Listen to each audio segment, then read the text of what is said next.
I guess.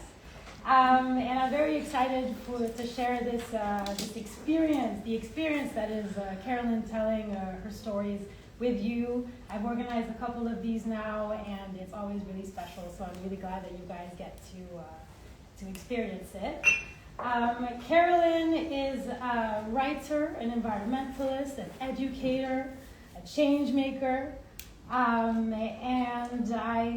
I've never had a single conversation or just sitting and listening to her that hasn't been just wonderful. So I'm really excited to have her back here, and I'm also really excited to bring her into this very, very special place, Bookstore, which is a very important space. We need more bookstores. We need more places for, civil conversation and exchange. So thank you, and thank you all for coming, and I'm going to let you take it away. Bye. Taking it away. Thank you. First, let me thank you, too, for having me in this space. And so I was here a year ago, the last time I was here, and this space wasn't finished yet. So it's really fabulous to be here now, and for you to trust me and actually invite me in and to tell some stories. I hope you still feel the same way when we're done. And Thais, I had this anyway in my notes to say thank you to you, and your dad's here too, so you count in the background, for continually inviting me back. And I want to tell people that as somebody who, I show up in my work in a variety of ways, and I mean this, not just because I'm here now, but for people to invite you back, to feed you, to give you space, to think, to create, to show up as your whole self doing work that you care about is a real gift. And so it's an easy, like if they ask me to come back, it's an easy yes. And I feel really grateful to that. And so it's important for me to say thankful. And I tend to get emotional, so just roll with me. But thank you. So I love that I'm here having this conversation in this beautiful space. What? Okay. So a few things. I don't speak French well enough to lean into that, and I don't speak Arabic at all. So it's my apologies for that. I'm aware of that when I speak mostly in the United States, but I've also spoken outside of the United States, and I'm having to take care and think about the fact that the privilege that I get to show up in my first language in a place where this is not the first language. And so I thank all of you also as the audience that's making space for my limitations. I also know that I tend to speak quickly. So I'm going to do my best to slow down. If you want to raise your hand, you didn't catch something, you can please raise your hand and say, hey, I want to ask a question, say that again. Ultimately, this is a conversation. I mean, I'm going to talk for a little bit, but you can interrupt me, that's okay as well. I think part of the art of having a conversation is that we can be flexible in how we do that. And so I'm more interested in you understanding what I say than in me just being able to talk on and on forever. I have some notes here. I don't really need them, but they make me feel better about myself and they keep me in line because I tend to go off. So when you see me look down at them, that's all that I'm doing. And then I have to put my glasses on in order to see those notes. Oh, it's a whole process. This is the 5th time I've been in Morocco. In the last, I guess, 2 or 3 years, for 3 of those times, I've been doing a residency since 2023. I think it was the first time to do the residency at Jinan, and I came for a conference. I think that was also 2023. But the very first time I came here was 1999. I had just finished my master's degree. There's a whole thing in there because before I went back to school, I was an actor for a lot of years, and then I spent the better part of 5 years backpacking around the world, working and saving money, backpacking, going back and forth. So it was a different kind of education before I borrowed a ton of money to go back to school and get 3 degrees. I had just finished my master's, and I had just enough money to come here for 3 weeks. And I was in Marrakesh. It was in August, the really cool month. I still had a fabulous time. Marrakesh and Essaouira, and I got a chance to go up to the Atlas Mountains. I had my ticket, and at the end of the 3 weeks, the money was gone. Like I planned it right up to the edge. And when I went to the airport, I didn't realize that when I had come in, I was supposed to have confirmed my flight going out.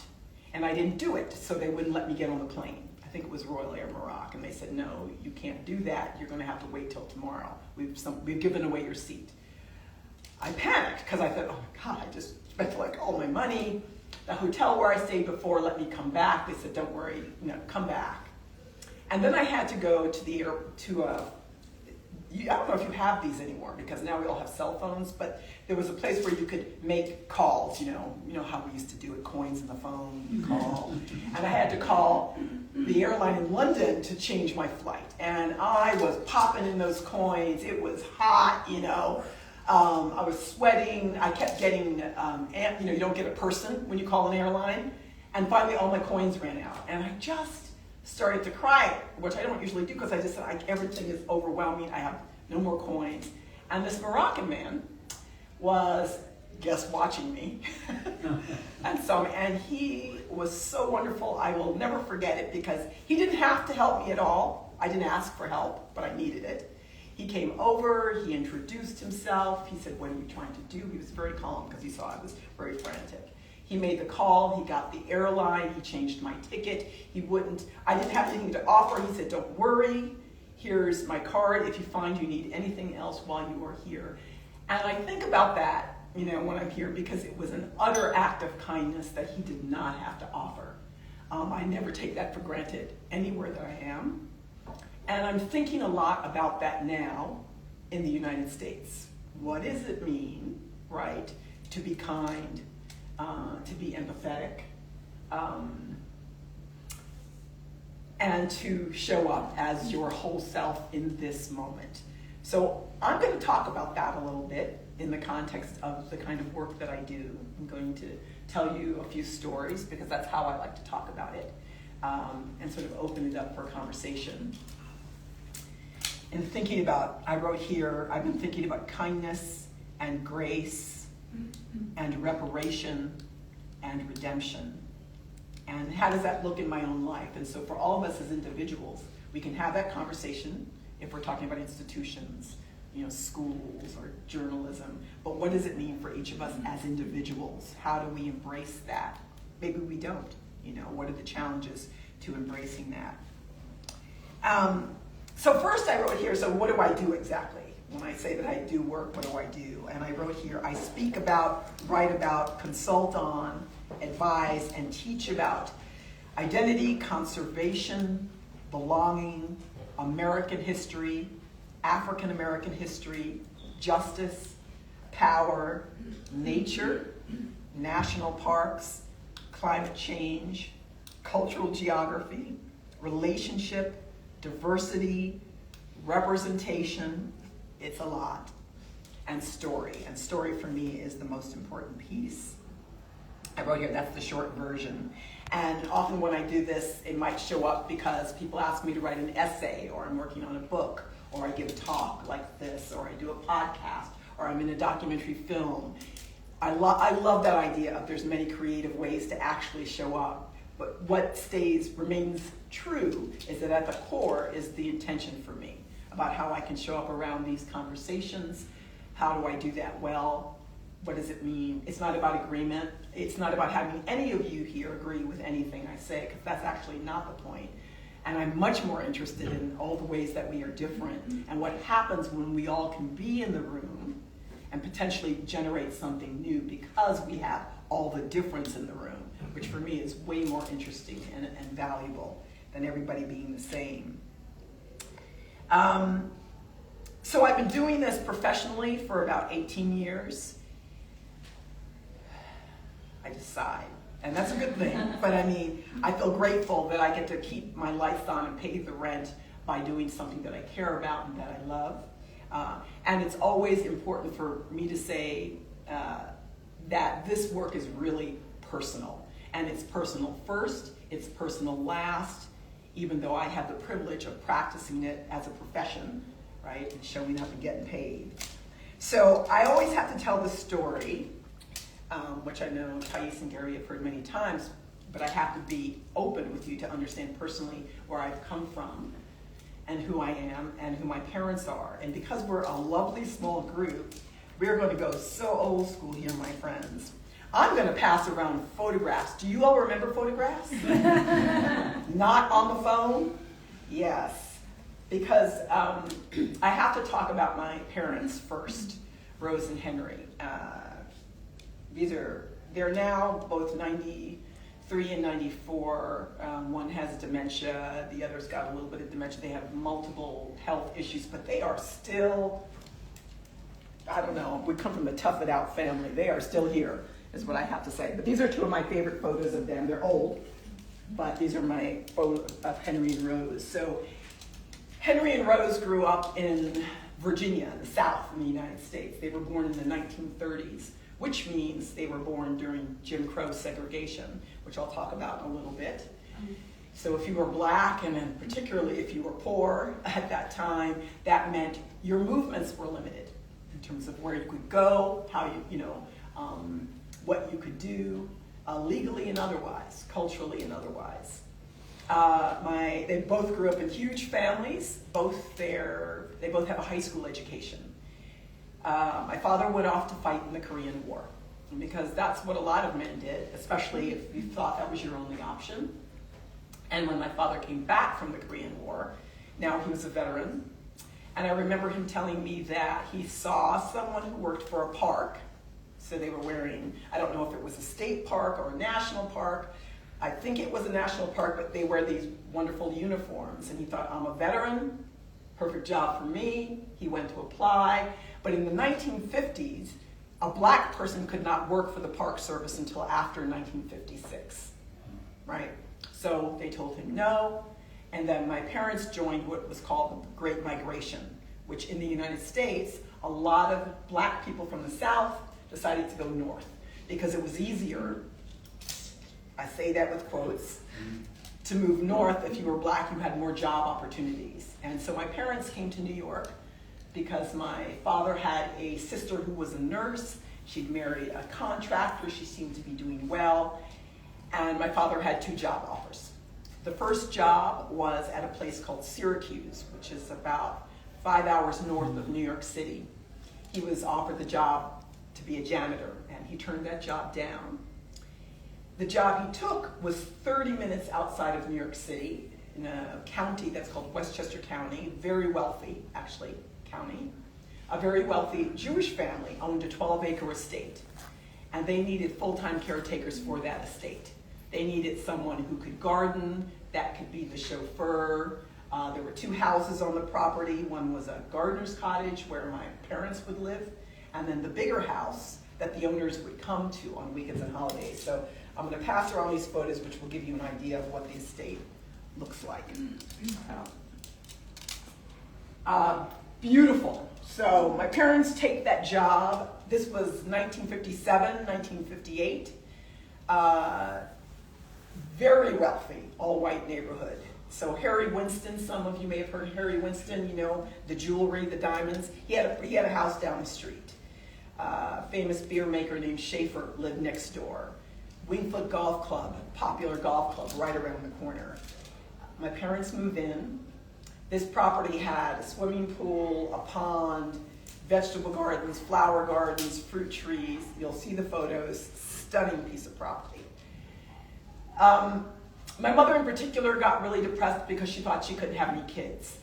And the owners, the Tishmans, said that they would my parents ever consider adoption? And they said yes. So I was adopted. I was born in New York City, and the Tishmans paid for my adoption so that I would be raised by my parents, who just a couple of years after that relaxed and had my first brother. I can see everybody understood that. A few more years passed, they relaxed again, and they had my second brother. I hear this happens a lot with people who adopt, and then, things work as they should. Up until the 1990s, we were the only family of color, let alone black family, to live in this neighborhood. in 1991, I believe, a Japanese-American woman moved in for a while and then she moved out. I tell people it was a great privilege to grow up on that land. Everything that I initially learned how to do in the outdoors, I learned on this property. My brothers and I knew how to swim by the time we were 7 years old. We had to. There was water on the property. We biked. We played out in the woods. All that fun stuff that a lot of kids, not every kid, but a lot of kids get exposed to. I also tell the story, because this was 60s and 70s, that when we all went to public schools, and the public school system near where we lived was really well funded. So it was, we had some good resources. I always tell people when I was walking home from elementary school, I was 9 years old, and because there's a lot of wealthy homes in this area, there were also police always protecting this area. And I remember I was right around the corner from the house, and a white policeman, stopped me to ask me where I was going. So I'm 9. I have my school bag, it's the time of day. I point and I tell him the address, I was very close by, and he just looked at me and said, "Oh, do you work there?" And I'm thinking I'm 9 years old. But, I just said, "No, I live there." I was confused. I went home. I told my parents. My father was furious. He called the police station and let him have it. And then after that, they never bothered me or my brothers again. But as an adult, I have to ask the question, what was actually going on in his mind? What about the logics of the moment? I was a little 9-year-old girl. He could have been stopping to say, "Do you know where you're going? Do you need help?" But he was, in my mind, he was trying to figure out what I was doing in this beautiful neighborhood of trees and grass and woods. How am I here? And the only way that makes sense that I'd be there, regardless of my age, is because I had to be working there, right? I want to jump ahead to the 1990s. Now my parents have been caring for that land for over 40 years, full time. The patriarch of the family, Mr. Tishman, had died years earlier. Mrs. Tishman is now very sick. And the question is, what's going to happen to my parents when she passes? To her credit, she was considering giving that land to my parents. In the 90s, that land was worth over $3 million. Property taxes alone were over $125,000 a year. And I learned recently that most of her children, who are all grown adults, agreed, except for one. Her daughter did not.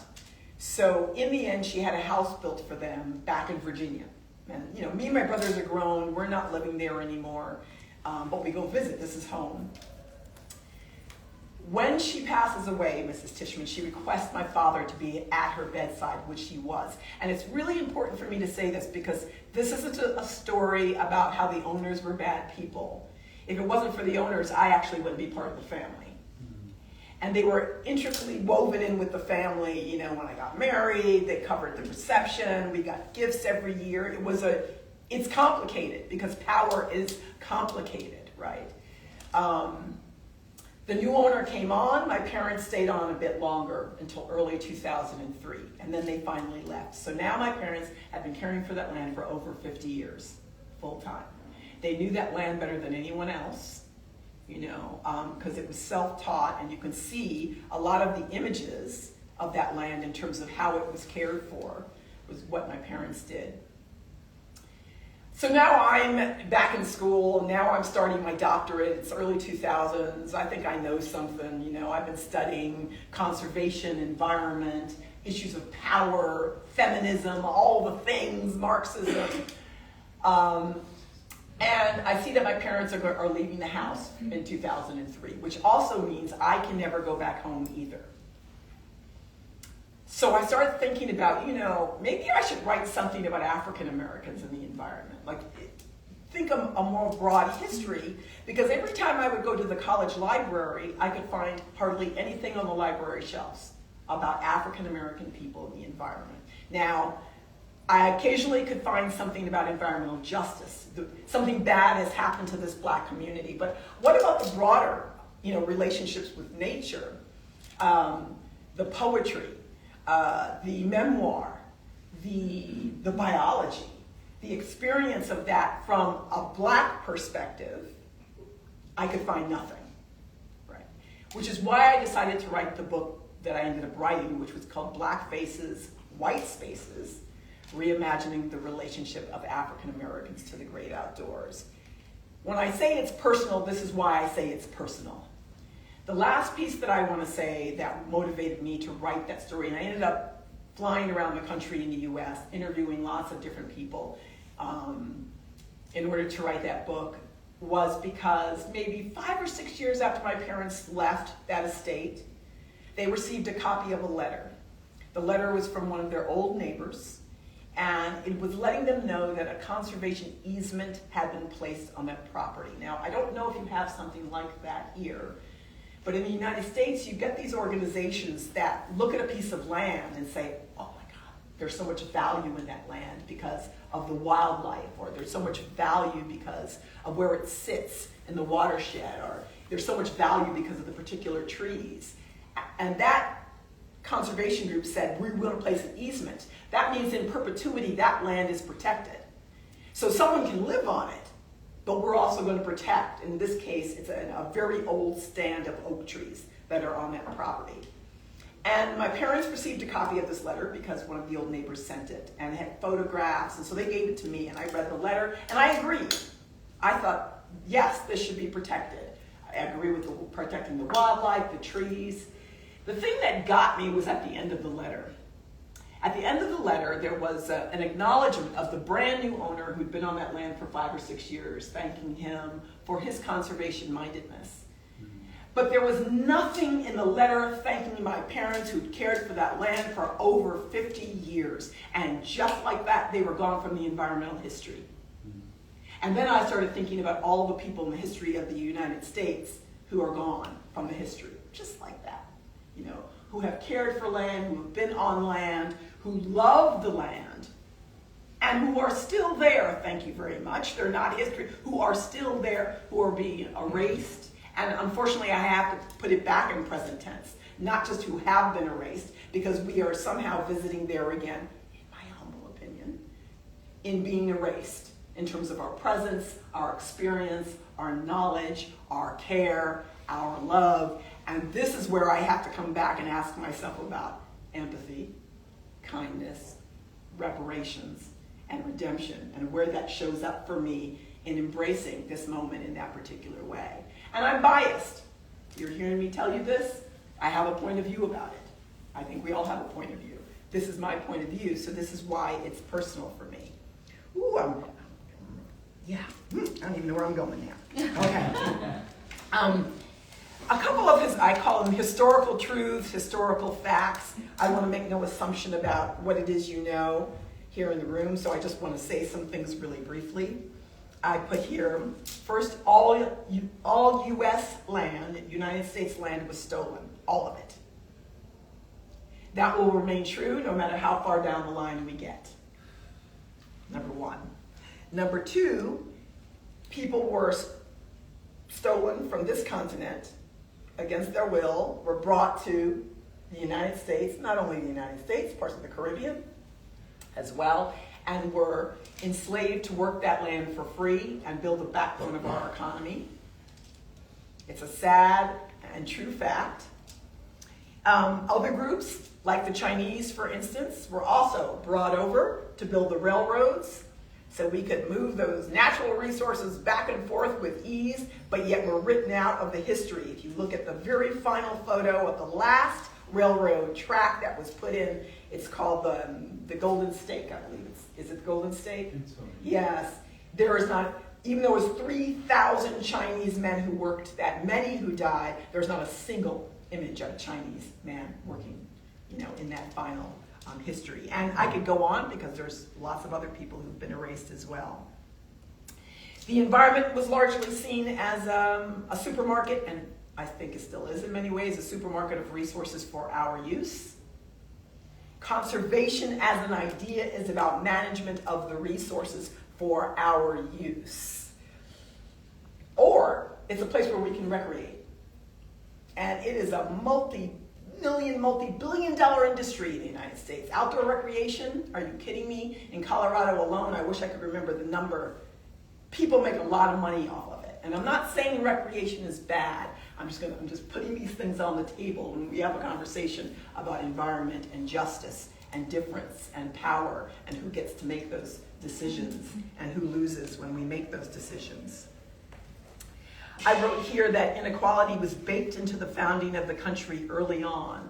So in the United States, it was just baked in early on. I mean, if you start a country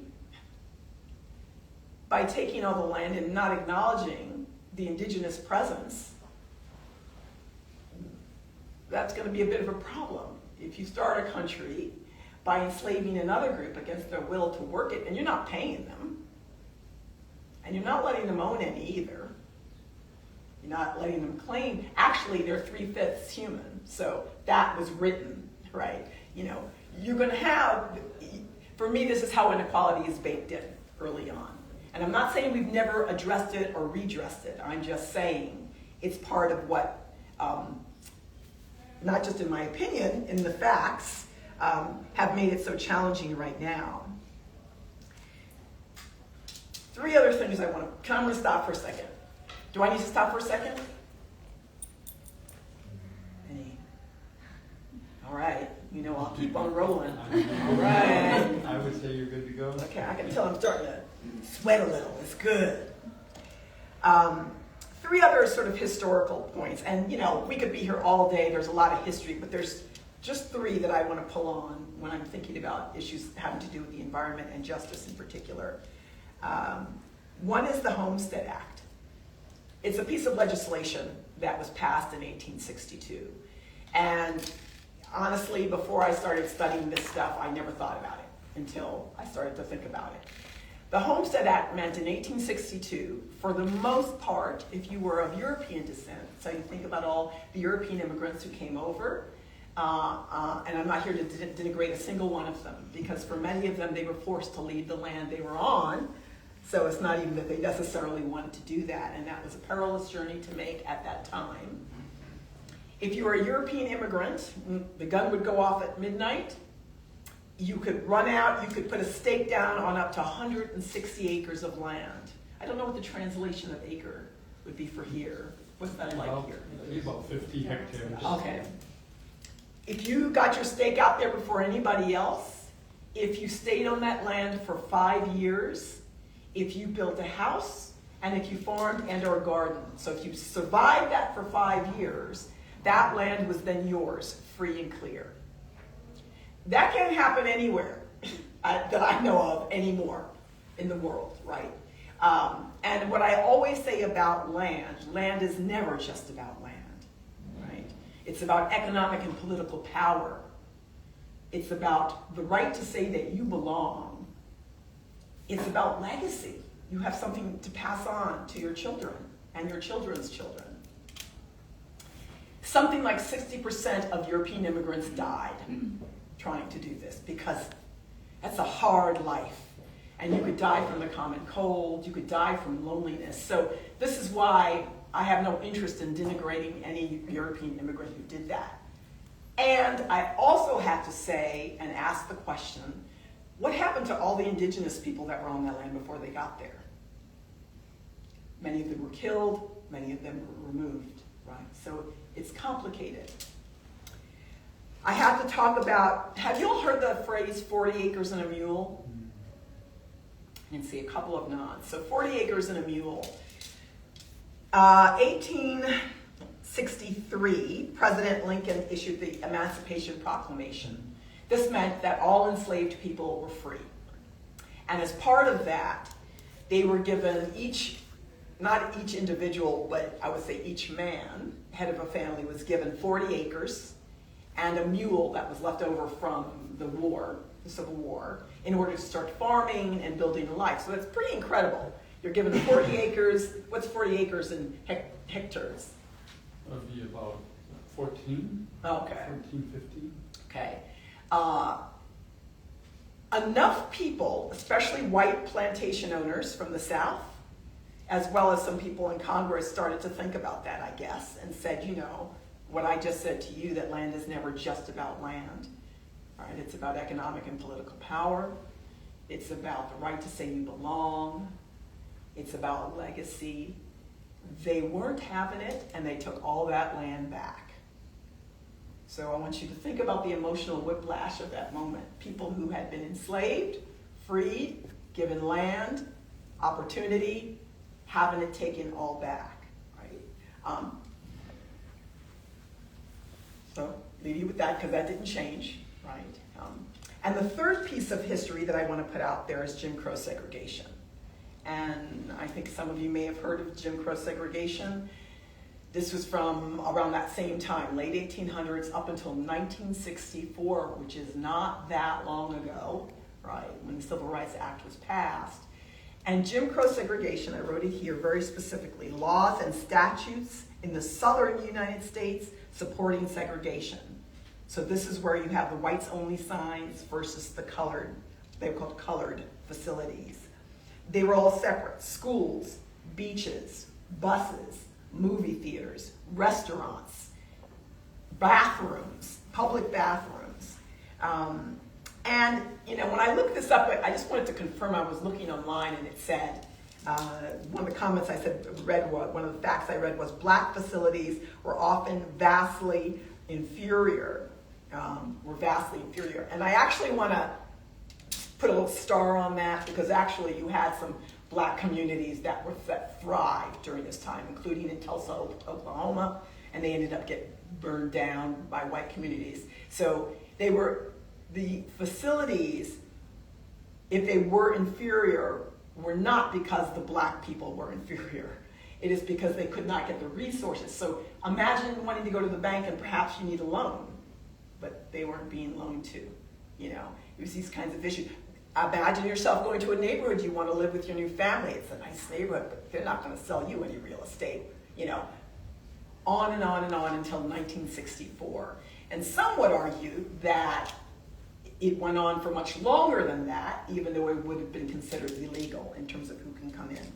So those are just three pieces of history that I wanted to put out there and say that, when I come to this moment and we're having these conversations again and again in the United States, it's not new, it's old. It's just dressed up as something different.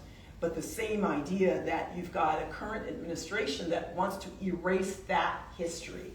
I mean, it's blatant. They're going into museums. They're looking at schools. I was worried about would I get hired back again at Middlebury College. I was one of only 4 black faculty on that campus. They did. Middlebury is right on point. They did. But they even had to change the way, what it said I did, just because we have to be careful, which doesn't mean we can't do the work. I wanted to ask the question for myself, and then put this out there: is there a news story? So, how many of you know who Lewis and Clark is? So Lewis and Clark, these 2 white dudes who were explorers back in the 1800s, and I'm not saying that in any diminishing way, just to say there were 2 guys. And one of their biggest,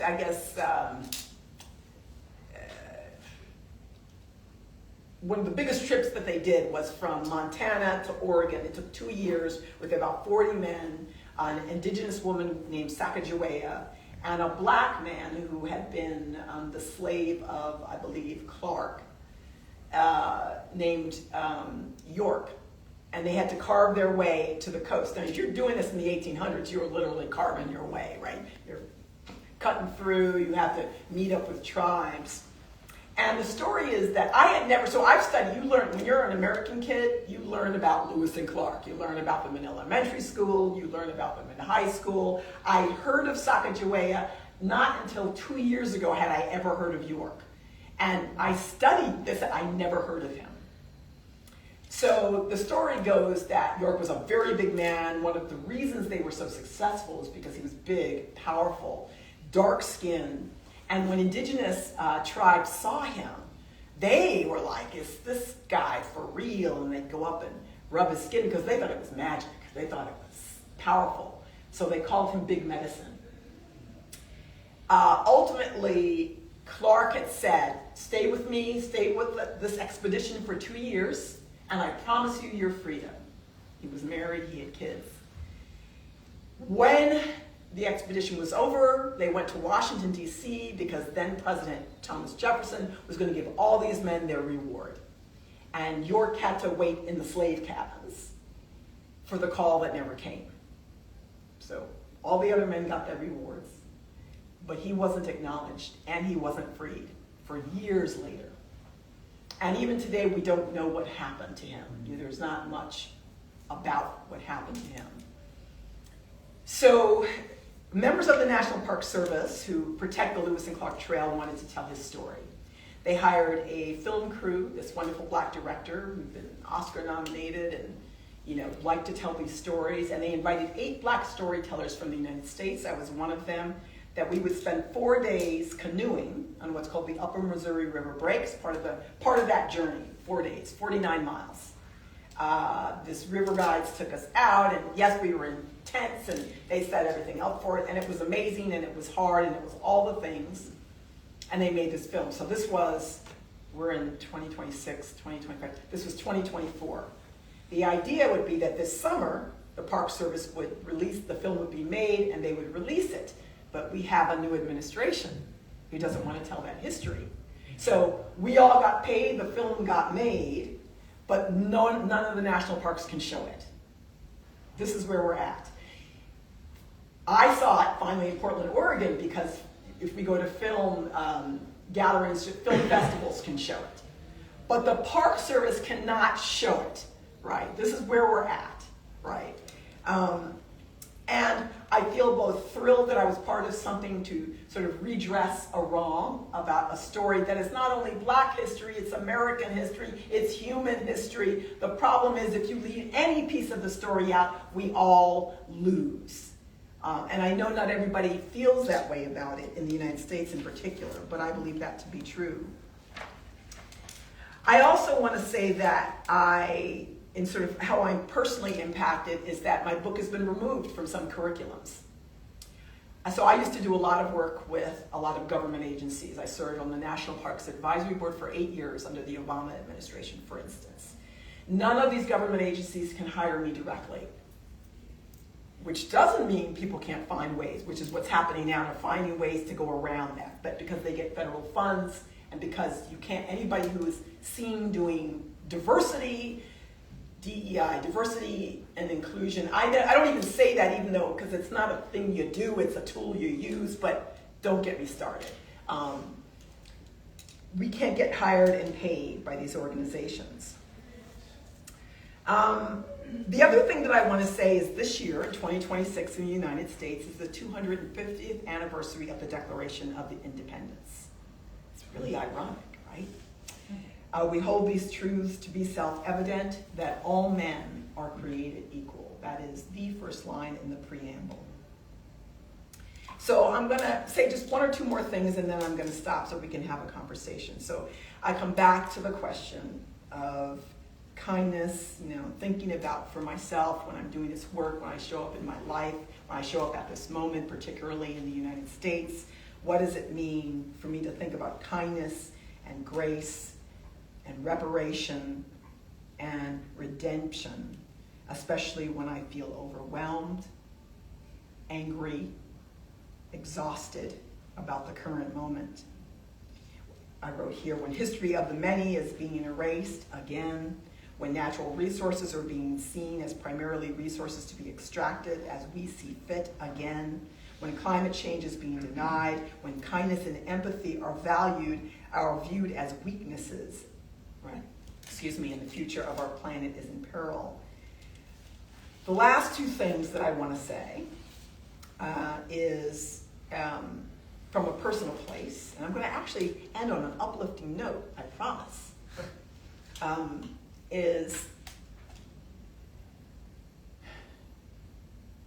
so for those of us who work with groups, community groups, organizations, nonprofits, institutions, in whatever capacity, as creatives, as educators, as people working the land. Yes, again, it's professional, it's something that we do, it's a practice we engage in, and we are also impacted by it. So there's this really amazing African-American civil rights lawyer named Bryan Stevenson. And if you don't know who he is, Hollywood made a movie called True Justice a couple of years ago with Michael P. Jordan playing him. So you can see that, and Michael P. Jordan's looking good, and the movie is good. But also you can watch the documentary of Bryan Stevenson. So he's won a MacArthur Genius Award. He started the Legacy Museum in Alabama. He's been to the Supreme Court at least 5 times in trying to get black men and black teenagers off of death row. He's an amazing individual, and I didn't know anything about him before 2020, 2021, until I watched this documentary at home during COVID. And I found out we were the same age. We're born one day apart. And at the time he was single, and I was too. I was dreaming, listen. Allowed to dream. But what really got me was that the interviewer, he said that he doesn't have time for anything. All he does is work. And I went, oh yeah, me too. And she asked him, she says, why do you do what you do? And he said, I do what I do because the system is broken. And I went, yeah, that's right. And I wrote it down. And he paused, and he said, well, I do what I do because people are broken. And I said, oh yeah, that's right. And I wrote that down. And then his voice got kind of small, and he said, I do what I do because I'm broken too. And that laid me out. It still lays me out, right? And he owned that. He understood he wasn't just doing this for this thing outside himself. It was also for himself, and he understood that. So finally, do you know who Cornel West is? For those of you who don't know, the fabulous, I love me some Cornel West, philosopher, African-American philosopher, writer. He taught at Harvard for many years. He's even done hip-hop. He's done so many things. He shows up. He's even in The Matrix. I love The Matrix. Okay. Just an amazing individual. I saw him speak in person a couple of years ago where I live in Vermont. And he, with no notes, he talked about everything. I mean, he covered such a range of topics. But the question he posed to all of us, he said, what kind of human do you choose to be? What kind of human do you choose to be? And I was there with friends. The auditorium was packed. And I turned to my friend, and everybody was going, yeah, I want to be kind. I want to be generous. I want to be empathetic. I want to show up in right relationship. All the things, right? And everybody was feeling that. We were all buoyed by what he was saying, and that we always have a choice, even if we don't have the same choices as each other. We always have a choice. And because I believe that the universe always likes to challenge me when I'm feeling kind of full of myself and like, that's right, I'm going to be kind and empathetic, I'm going to be all the things. 3 days later, I get this short email that I'm going to read to you. Now, I get emails sometimes from people I don't know who said they read something or saw me somewhere, and most of them are pretty nice, except this one, which said, hi, I saw your racist book at a National Park Service Center today, and I made sure to put a normal, non-racist book in front of your stack so that no one else would see your racist book. Please stop being a racist. Our world depends on harmony, not disharmony, and racists like you. Stop being racist. White people are great. Signed, Sarah the Great. And I want to end by saying that my response was not kind, empathetic, generous. It was like all the things was not what was happening in here. And something that Cornel said about the idea of our broken, the brokenness, a crooked heart. He said that we bring our crooked heart to bear. That's okay. Sometimes I feel absolute rage and absolute anger, and that is absolutely appropriate. But I don't stay there. I see it as somewhere to go, right? And yeah, I'm not always going to get it right. I know what the intention is, and also I'm merely human. And so to have someone who doesn't know me call me something that I know she doesn't understand, of course I'm going to get my feelings hurt. But I've had now 2 years to think about Sarah the Great. And actually I finally come to a little empathy, because I realized that she didn't open the book. I know she didn't. She saw that title, Black Faces, White Spaces, and it scared her. It hit something inside that she didn't understand and thought that somehow it was going to deny her experience, which is not at all what I'm interested in, you know. And if she would just open the book or just have a conversation, she would discover that it's something else entirely. And for me, it's being able to show up and continue to show up over and over again. I will actually stop there.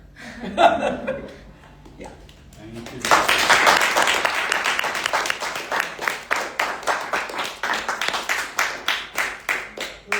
Well, thank you. Thank you so much for your honesty, your eloquence, your clarity.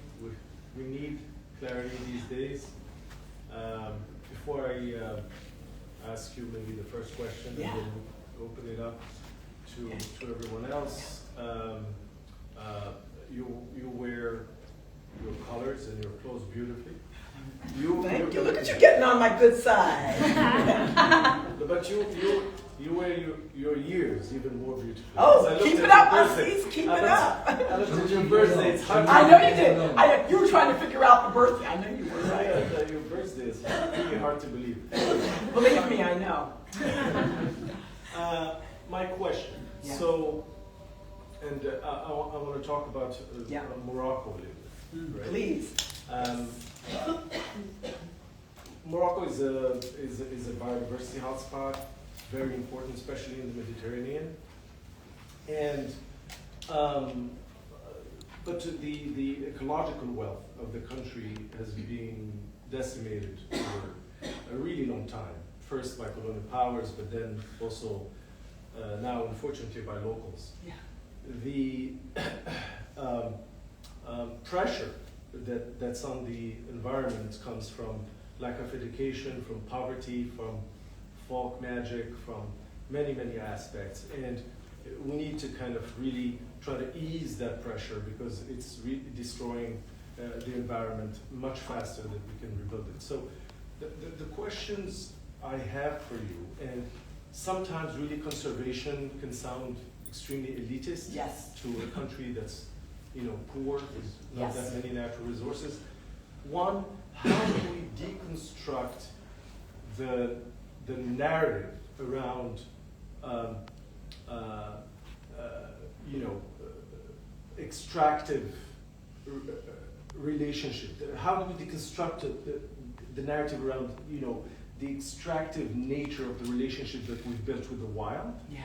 And resurrect the sense of ancestor, the stewardship that we've inherited from our ancestors. And that's really important. I'm a native Moroccan.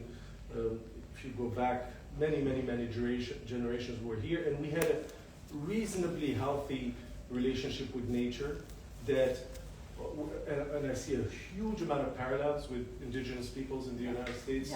And so we need a new story in order to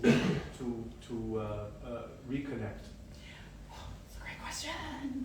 So the first thing I'm going to say is it's crazy that you asked that question. So for the first half of this year, for about 6 months, I was working with a group from the Global Diversity Foundation that Gary helped to create. And the project was asking the question. We interviewed people who work in conservation from all over the world in various capacities. So you could work as a park ranger in a national park in the United States. You could work here in Morocco as a farmer. You could be somebody in Europe who gives funding to different groups of people. But the conversation is there a new way we can reimagine what conservation could be, right? And so some of the very things that you were asking were what we were asking other people, and we had moderated panels, conversations with indigenous people, and then myself and a person from India, we collaborated on an article together, a conversation around this. Part of what came up was the role of disruption. How do we disrupt the patterns and the practices that we've been doing over and over and over, and the difficulty of doing it within a capitalist system. I'm locked into the capitalist system. I'm not, outside of it. I need to make money. I need to pay my bills. I have debt, right? So how do you break? Conservation is part of that system as well. There's a wonderful documentary that you might be able to get on Amazon called Trophy, and it was from a few years ago, and it looked at the role of sport hunting in southern Africa for people coming from Canada and the United States who pay a lot of money so they can hunt rhinos, elephants, and so on, and that money, half of that money goes into conservation, but conservation doesn't want to talk about it, but they need that money. For me, that's a perfect example of how complicated it is. Conservation needs the money to do the good things it does while allowing people to sport hunt elephants and rhinos and lions, right? So disruption, how do we disrupt? What does that look like? What is the role of relationship? And really, not relationship just to say it and like, oh, let's all be friends. No, actually, intentional relationship of building. What does it mean for me to know you, or to know you and you to know me? And how much longer it takes to do anything on the ground if what you privilege is the relationship first, as opposed to, we've got to meet the deadline, or the funding is going to end by the end of the year, or we need to please this political entity over here. But actually, it's about the relationship, right? And that takes time. And some might argue that we don't have the time and we can have that conversation. I would also say, but do we have the time not do the thing that we keep not doing, and we're still here anyway? And the very last thing was, reimagining conservation. And this is just, I think also conservation is elitist. For us, for many people in the United States. Both my parents, my father wouldn't even understand what I was talking about. And all he did for 50 years was actually steward a piece of land. But none of those terms make any sense to him. And clearly he wasn't recognized by conservation in the broadest and deepest sense as being somebody actively engaged with it on a day-to-day basis. So what does it mean when you have to recognize individuals and communities who are always there, always doing the work, who have ancestral history, who have generational history, who have something at stake beyond what we might be able to see? And how do we value that, right? So what I heard you say was the folklore. And so I know in the United States, when I think about indigenous people, for instance, now there's been a long move, the impulse is to embrace indigenous knowledge as the way to move forward. I actually don't think that's a bad idea, but and I'm saying but and not and, I was on a panel with an indigenous woman who's a lawyer, and I said, I'm going to say this thing, and I'm going to look to her and say, I hope it's okay that I say this. We're assuming that indigenous knowledge never changes. Just like we often assume indigenous communities never change, and they evolve like everybody else. And we can be equally as extractive of that knowledge, just like we have been of the resource. She was very happy when I said all this, so I was like, whew, I'm safe. So the question for me is both, how do we acknowledge and value the ways it has been done before? And a lot of those people who have that generational knowledge is powerful, but it's not static. It's not there for us to pick up and say, I'm going to try this. I think we can be open to that conversation, because I actually think there's something new. There's indigenous knowledge, but there's also the knowledge of everyone else in the room who's had experience. My father would not consider himself, actually my father has some indigenous blood, but he would never claim that, right? But he has had the experience of living his life and learning about the land and caring for it over time. So that also has to count for something. I often think that we feel like collectively that there's only one way to go. And for me, there's 100 ways to go. It's the intentionality about that. And it changes if I'm in Morocco, or if I'm in New York, or if I'm in Japan, or if I'm, wherever I go, it changes. Our ability to build a skill set to be open to that. How do we change the way we even have a meeting about it? So let's say we were all part of a nonprofit right now, right? So we're all part of a nonprofit. We're going to do conservation because we want to think about some land. Let's say it was here. And if this was the United States, I can tell you that, because I've been in a lot of meetings, that everybody's saying, well, okay, we're going to have this meeting, we're going to have this conference. And it's going to start at 9 a.m. Maybe it'll start at 8 because we have to squeeze in as much as possible because we only have limited time until 5 o'clock. And you, everybody's going to talk. And we're going to take some notes. And, oh, we got a break for lunch. I'm sorry, that's now, even though we were just starting to get somewhere.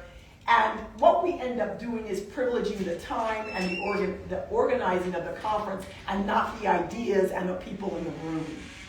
And our ability to be flexible and say, you know what, I know we said this is what we were going to do on the program, but what's happening, there's something happening right here.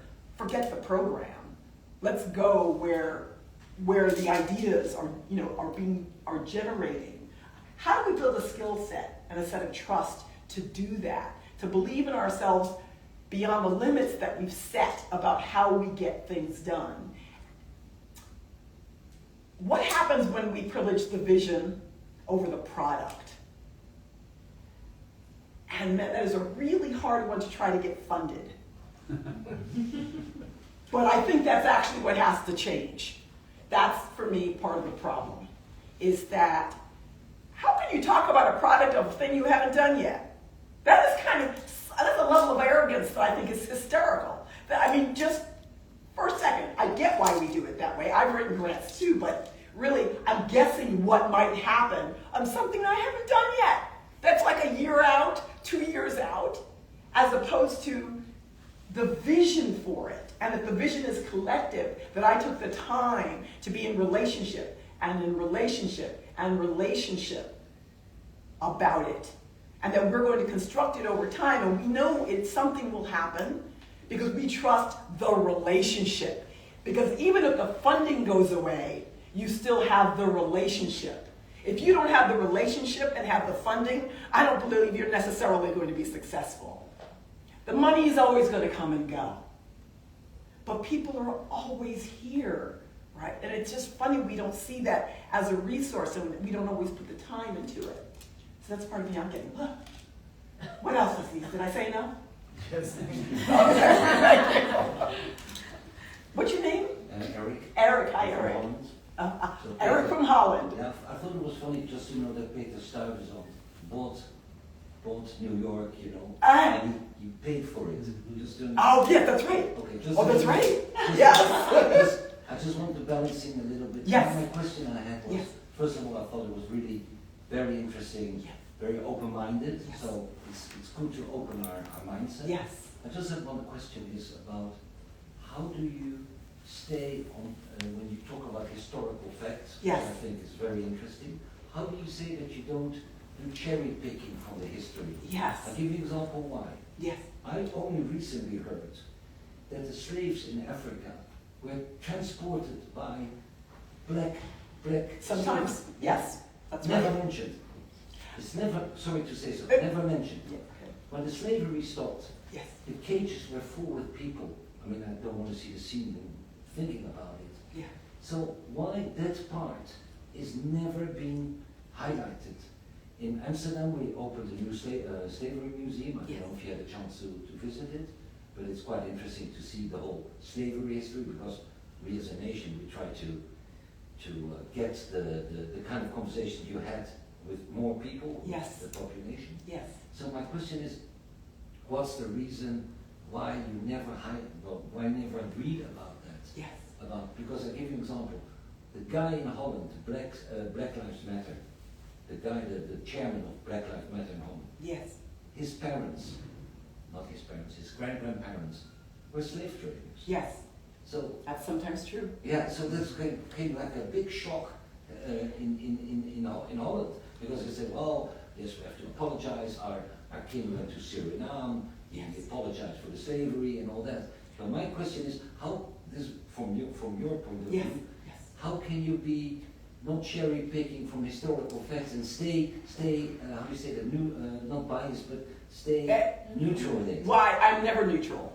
And I would, first I want to say, I don't think anybody is neutral. I think that's actually a false, but this is my, in response. I agree with you. I will say to you that actually in the United States, more people do talk about it.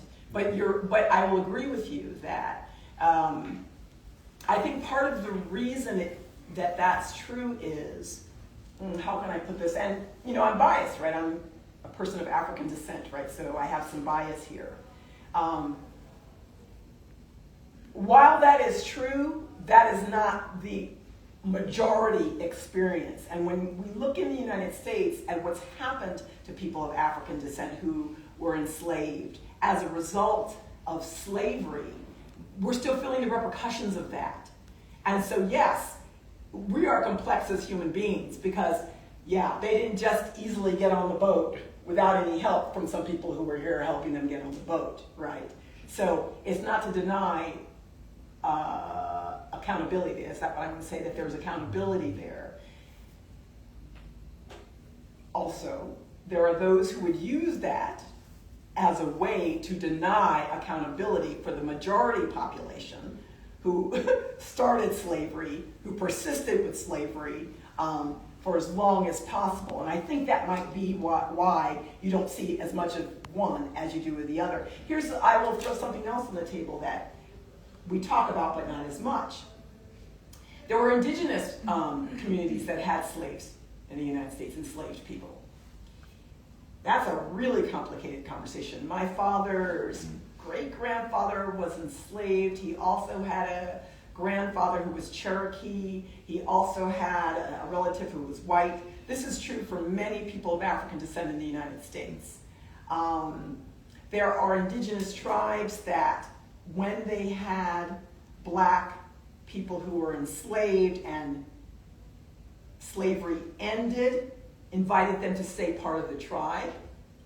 You also have, even today, if you are black and you are claiming indigeneity, indigenous groups are not happy about that. And you have to understand that that's complicated because in the United States, the federal government decides if your tribe counts. And it matters. It matters for resources, it matters for money, it matters for sovereignty. So this is partly what the complication of, I wish we were much better at handling the complexity and standing in that complexity of who we are. I just don't think we're very good at it because we like everything to be, pun intended, black and white, right? Yes, like this, right? Yeah. Thank you for your answer. You're welcome, Eric. Thank you for the question.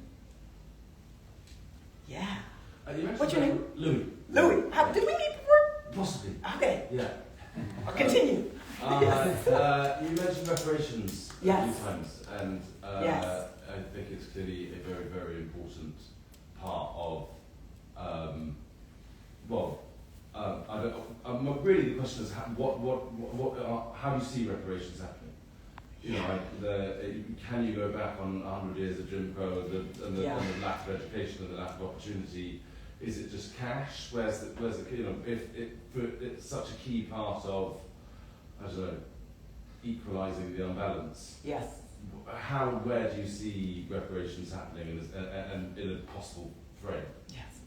So, for those of you, understanding reparations, at least in the United States, the idea is largely, so you had a bunch of people who were enslaved, who worked the land for free, never got, any money for that, and over time, by not having money, by not having land, families, they're still suffering throughout that. And I can point to it in my own family to see what happens with that land loss, the opportunity loss, the wealth that gets lost over time. You can't hand that down. And so how do you address that? Can it be addressed? I'm reminded that at the root of reparations, it's about repair. because I'm conflicted about reparations. I'm conflicted about it in terms of, you said it, Louis. How do you go back a couple of 100 years and say, how many black people get to claim the land? Do I get to claim, who do I get to, where do I get to, can I claim it in New York? Or do I have to go, to Utah? Like, what? I mean, how do you figure out who gets to claim what? There's no paper records that go all the way back. If you look black, is that good enough? Or do you have to prove something else? Do you have to prove that you had relatives who were enslaved? There was just a few years ago, there was a case in California, and I believe the black family won, and they did, and I just can't remember their name, but I got a call if I would, it was on Zoom because it was during COVID, if I would serve like as a witness to somebody who could make the case for why reparations for black people, and I wouldn't do it. And the reason I didn't do it is because until I had spoken to some indigenous people, I didn't have enough information. It's not that I didn't support black people getting the land, but actually that land didn't belong to them either. It belonged to the indigenous people first, and I didn't know enough about that. So even I wanted to support that they were having this experience of reparations, but I wasn't about to. I said, oh, I can't do it. I didn't tell them why, I just said I couldn't do it, because then they didn't ask. But I said, I can't do it until I know who the indigenous people are involved, and then I can come into it more fully. So that's the other part of that conversation. But I think we can still address what's at the root, which is the repair of that relationship, the repair of understanding the consequences of that history over time, and how, in this case, how it has impacted African Americans over time and still continues to do that.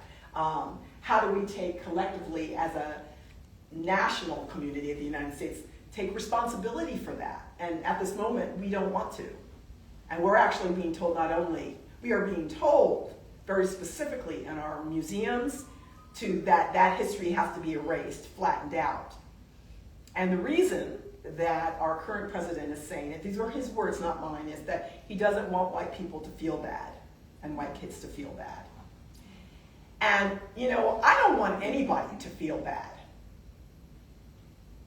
Many of us have spent our whole life feeling bad, number one.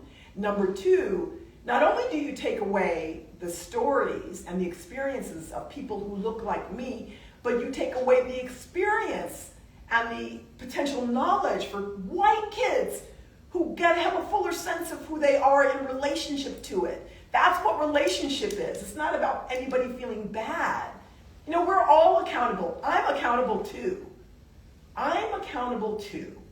Right? I may not be accountable in the same way, but I'm accountable too. And if they don't learn how to build that muscle to be accountable, how do they think anything is ever going to change? So that is the reparations I'm interested in. I think of the Truth and Reconciliation Committee in South Africa. I think of in Canada what they're doing. Learning how to have the conversation across difference, to show up, to bear witness to someone else's pain, to their tears, to their humanity, means you get to experience your own humanity. If that's all we did, that's enough for me. It's not even about should you get the land or should you get the money. The rest of that actually will come out in its own way if we have this first, because now I know I can trust you to have my back. If I suddenly can't pay for health care, or if my house burns down, or if my crop didn't grow, or if my neighbor, I don't know, dies and I need to take care of their property, whatever it is, now I know we have each other's back. So that's the kind of reparations that I'm interested in.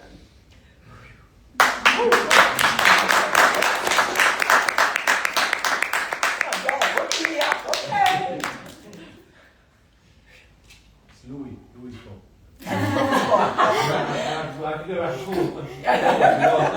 Okay, I'll work you up a little more. Okay, Gary, all right.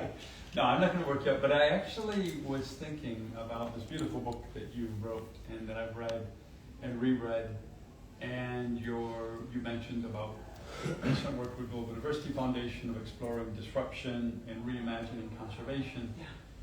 And I wondered if you reflect on the impact that you and others have had on that disruption and that reimagining? Is it happening? Have you found that there's change?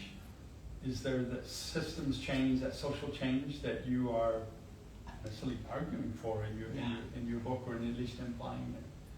What's your sort of personal experience of that? And then maybe after you answer that, I'll talk a little bit about my personal experience. Oh, it's a good question, Jerry, and I'll get you later. It's hard. It's harder for me to think about it. What I heard you say was both my own impact, in part because, I was raised as a kid. You got to keep your own ego out of the way, but I can't pretend my ego is not in the way, of that. I don't know. I don't know what impact I'm having. But yesterday, so when I leave here in about a week or so, I'm going to, Martin Luther King Day is January 19th in the United States, and so that week there are a lot of celebrations about Dr. King.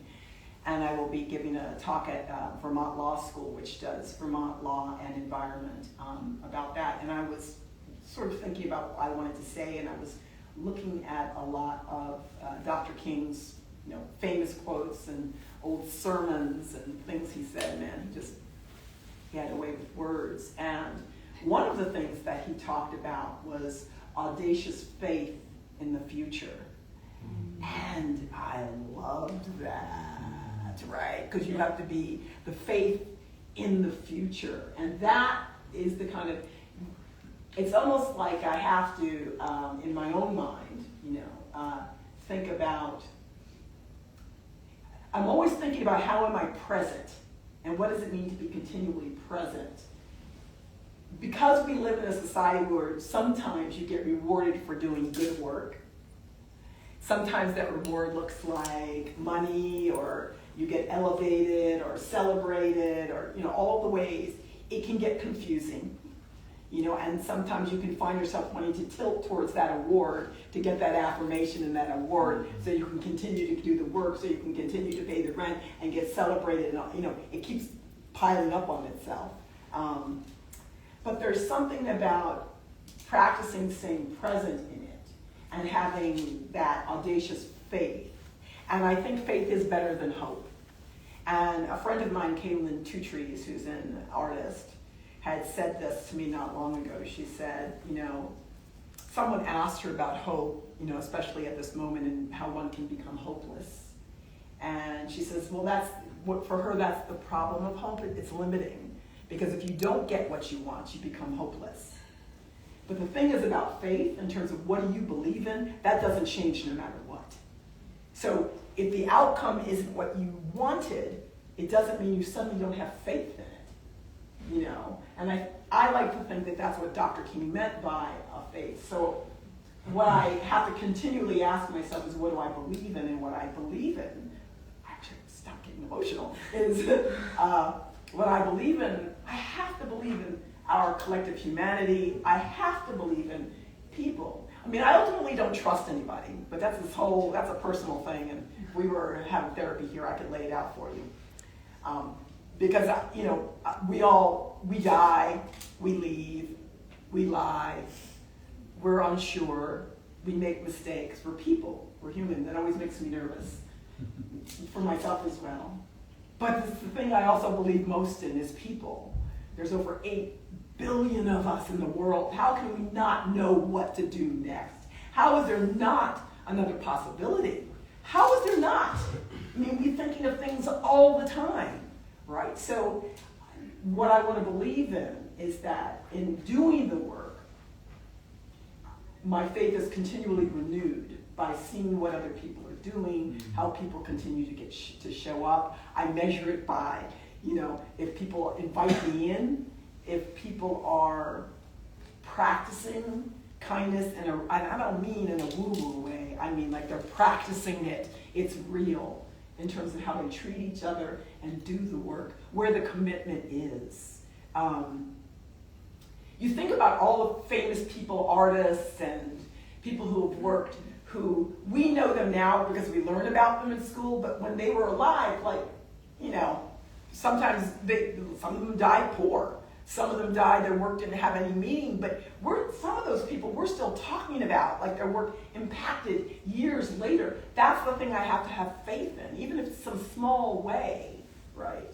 And maybe it's not my job to think about what's the impact, that it's just my job to be present and show up fully as best as I can, which means sometimes I'm going to get it wrong, but if my intention is on point, maybe that's it.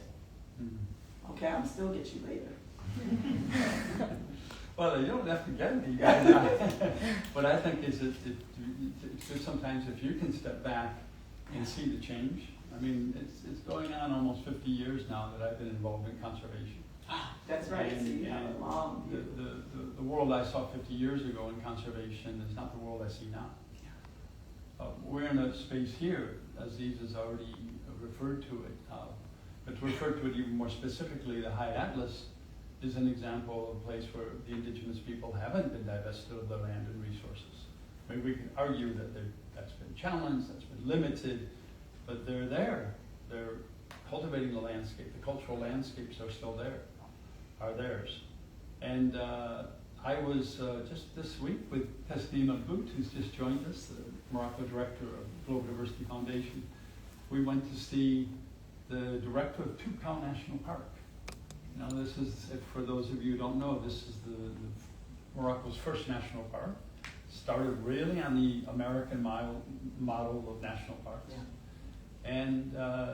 And we went to have this conversation. It's a national park that takes a major part of the High Atlas Mountains. It is completely covering land where there's ancestral use rights of indigenous people. And you know the story, but paradigm shifted. And you know, we have this young director, a woman from Rabat, less than half my age, telling me about respecting ancestral use rights, talking to me about collective and collaborative management systems, talking about respect for indigenous ways of using the land and using resources. And I was just sitting there saying, okay, it's working. So the work you do, the work that so many people have done, the work we've done, is now, there is a paradigm shift. Yeah. And that it's happening in the parks, administration of a country like Morocco. I just felt like I walked out of there saying, that's amazing. I was almost going to say, well, actually, grazing does have an impact. And she was saying, no, grazing's fine. We're okay with grazing. When would you find a park director that would say it's okay that indigenous people graze their animals inside our park? So I would just say, now you're not going to get me, because I was just congratulating you on the work that you've done. And this is one that you and many others have done, which is really the paradigm shift. Somebody told me a while ago, the debate we won, and it's over, is that where you find indigenous people managing the land, you find biodiversity-rich places. And we won the debate. Debate's over. Nobody questions that, except for a few extremists. But that's sort of been, and you've been part of that debate, and you've been part of making that a win in that perspective. So just congratulate. Thank you. That was preventative, so don't get me. Yeah. Oh, sorry, Eric. What? Séverine. Yeah, and if you don't get it right, that's fine. No, it's important. Trying to get it right. First of all, thank you, because I read about your research before you came, and I couldn't, I couldn't really. Yeah. I know.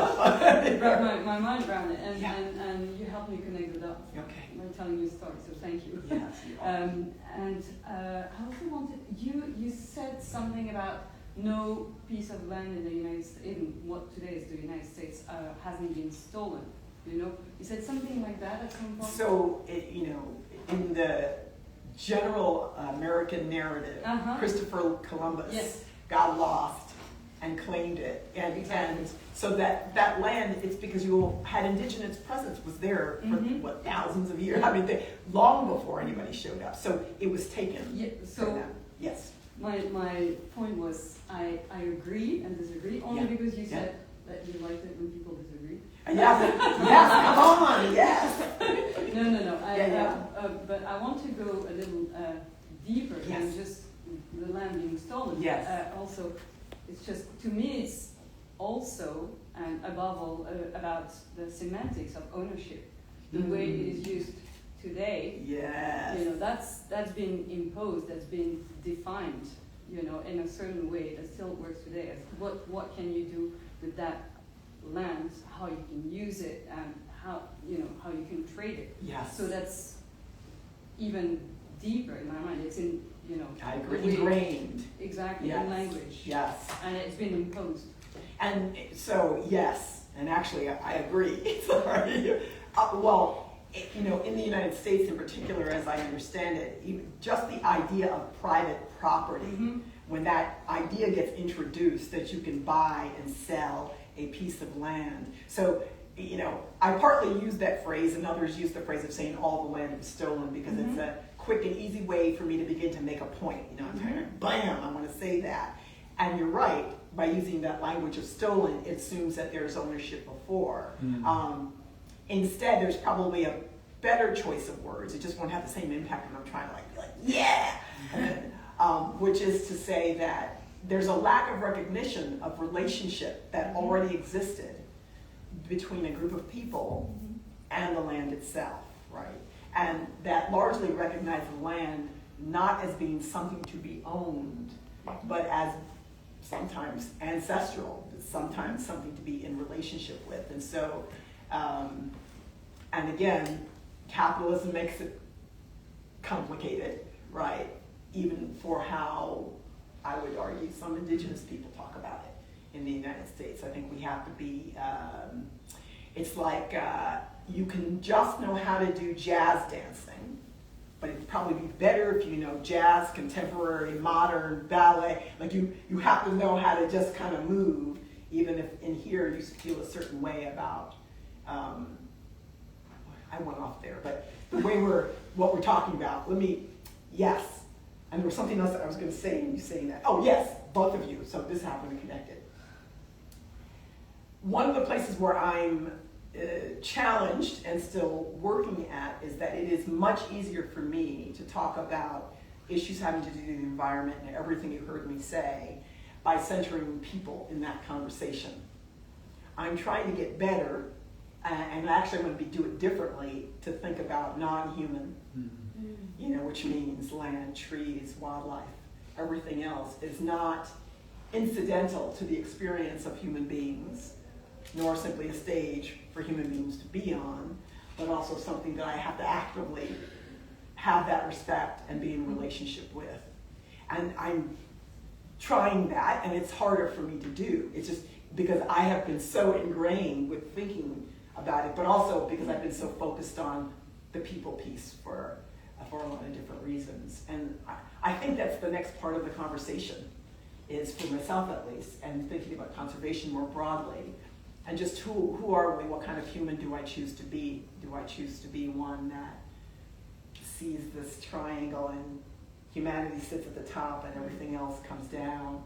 Or do I choose to think more circular, perhaps, or just in a different way entirely, that I will respect not only other people, but other things. And I'm not only other living things, actually, as well, just everything. And sometimes I'm overwhelmed because I don't know how to shift that. I know I can't just do it overnight. So it's not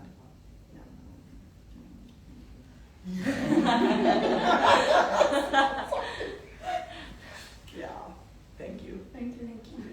I have a question. Yeah, Thais. Yeah, you think the others were hard? Yeah, that's right. What you got? What you got for me? I'm joking. Well, obviously, first of all, thank you so much for that. It's always amazing. So I was curious because, you mentioned how, for example, your book is being taken off certain shelves or off certain syllabi, and obviously there is this,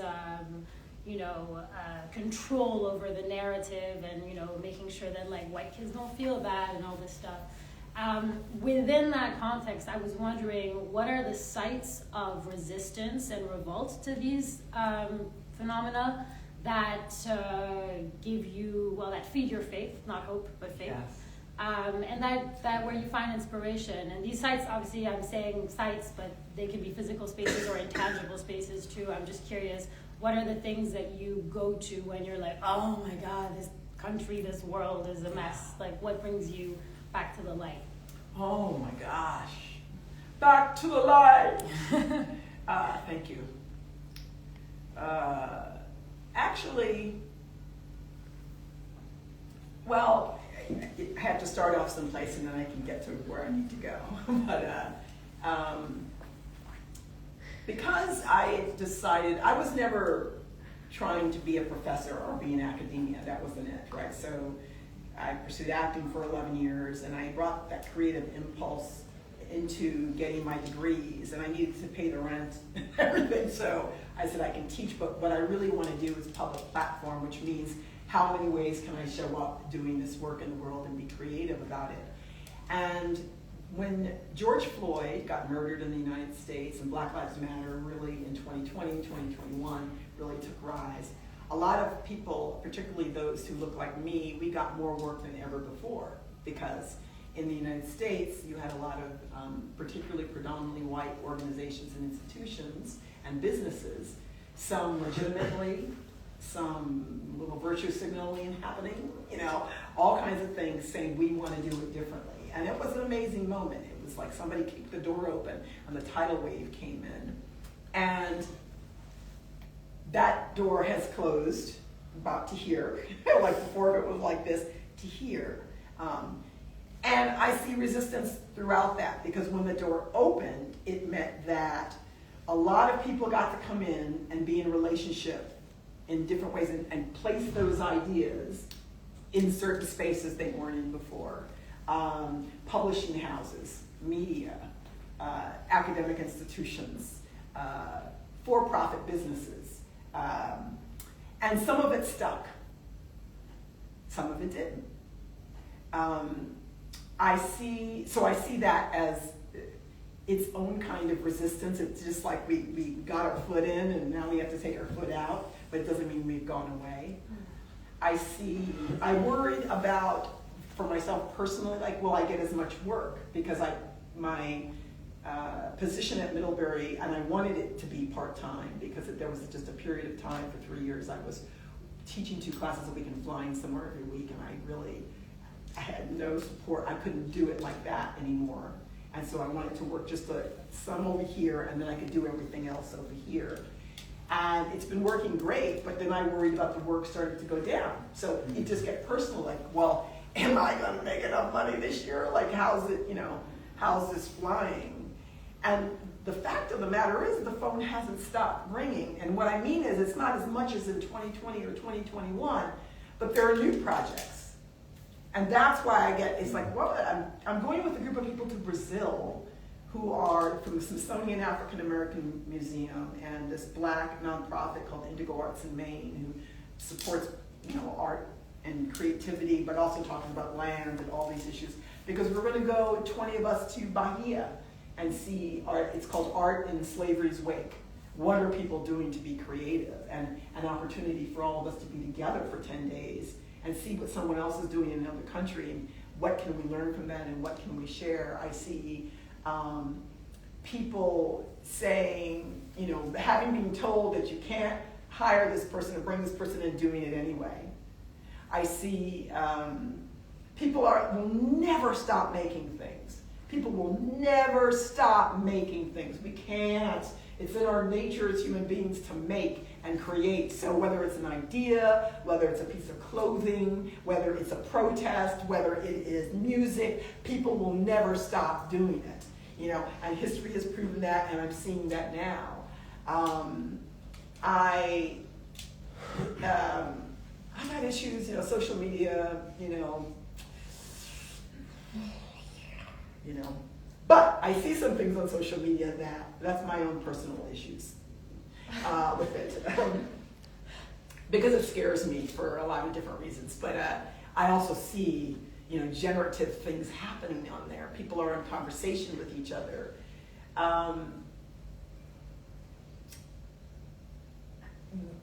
I believe that change never happens when we're comfortable, ever. If you can name me one, let me know.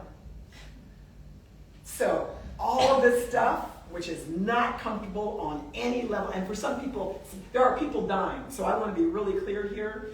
In the United States in particular, there are people who are dying, period. They're dying. Somebody who just got shot the other day. People are dying. People are being ripped apart from their families. People are being kicked out of their country. People are losing their jobs. Parts of the environment are being used and abused more than ever. I mean, it is happening. People who are neighbors aren't talking, they're fighting. I mean, people, it's just going on and on and on. All of that stuff is happening. And even though what happens for me also when all that stuff is happening, that's when people are going to get serious. Any part of American history, the Civil War happened because slavery was something so atrocious was happening that people said, I'm ready to die for that. This is what for me has proven over and over again. I don't want people to die, but what I understand is that when it is really, really bad, people step up. Not everybody.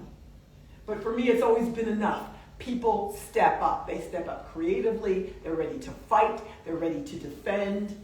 They're ready to come up with something new. I know that's what some people are doing now. And I think there's a bit of a shock and awe campaign by this administration in the United States. So what it does is, I'll hit you today, and then tomorrow, and people are reeling a little bit. So the response is a bit slower. But I feel like I'm seeing it happen because people I know, like myself and others, we're still working. People want our ideas. People are saying, please write for us, please speak with us, please listen to us. We want to spend time with you. That means something because they don't have to, right? I was worried that it's all going to drop off. And actually, it's not all dropping off. I think it's just taking a moment for some people to rise and find a way. And as I've always said, we are always playing the long game. There's no end game here. It is the long game. And for me, it's building that muscle. It's getting clear about your faith in terms of what you believe in, how you show up, building your relationship, and choosing to show up over and over again. There's more I could say. That's great. Thank you. Woo. All right then, Miss Thais. I have a small follow-up, kind of connected to that. Not you again. Okay. I'm of the personal belief that what we read and what is the overarching feeling of kind of humanity is a disconnected point. I'm a privileged white man living in Africa, so I might see it through my very rose-tinted eyes. But I think that the general humanity is, again, we can ignore if we can the current administration. But I think people are more empathetic and are kinder and are nicer. It might not be what we read in the newspaper or on social media. Am I completely blind and trying to tell myself a lie, or is from your more educated? I don't know that I'm more educated. Or maybe, wiser. My different experience. My different experience. Don't start talking about my age, or we're not going to be friends.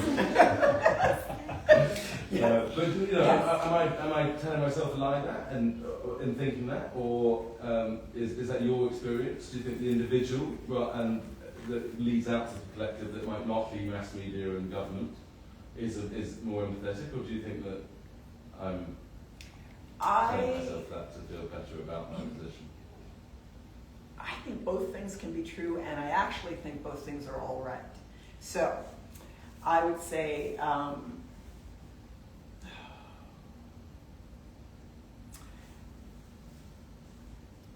I think the question of empathy and kindness gets elevated because people can see the cruelty. The cruelty in the United States right now is definitely not being hidden at all. It used to be things that people would never say out loud on social media, on TV. People are just saying it out loud. Is that not freedom of speech? Well, yeah, I knew. Eric, you over there, you need to be quiet for a second. I'm going to come back to you. Okay, yes. Yes, I know.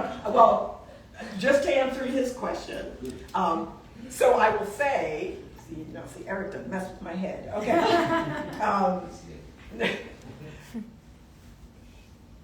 Because of that cruelty, that we're hearing it more out loud than we were before, it offers an opportunity for us to see the kindness and empathy more when it happens, right?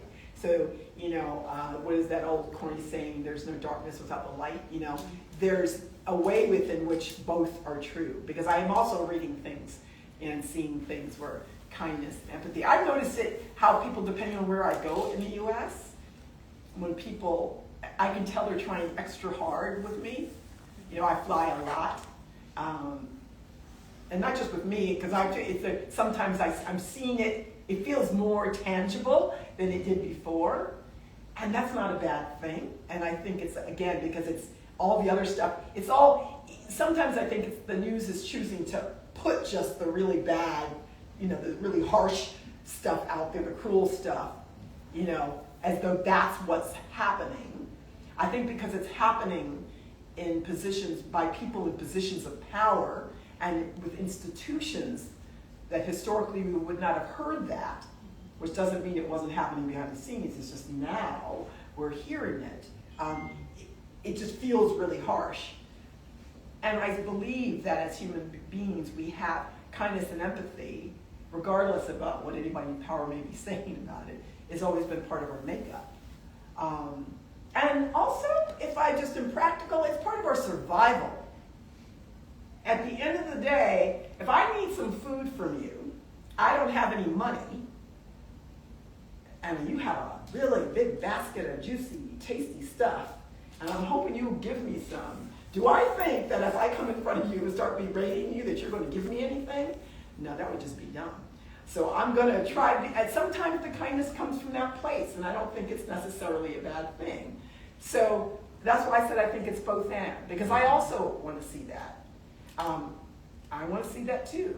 I have privilege in my own right, regardless of the color of my skin. I'm sitting here with you all in Marrakesh, giving a book, living the life at Jinan. So, hey, I can't deny that experience. And I want to see that too, because I believe it's always there. Does that make sense? Yeah. You didn't tell me I'm naive, so thank you. No, and you know what? I think at the root of saying that someone's naive, and when people have said that about me, I think it actually points to a kind of childlike innocence of possibility. And that, if you want to call me naive, and that's what I got, go right ahead. Because I think that's at the essence of who we all start off that way. And it doesn't mean you don't learn some things and, sharpen your behaviors. But I never want to lose that sense of, that kind of faith in, that people can be inherently kind. And we're complicated people, Yeah.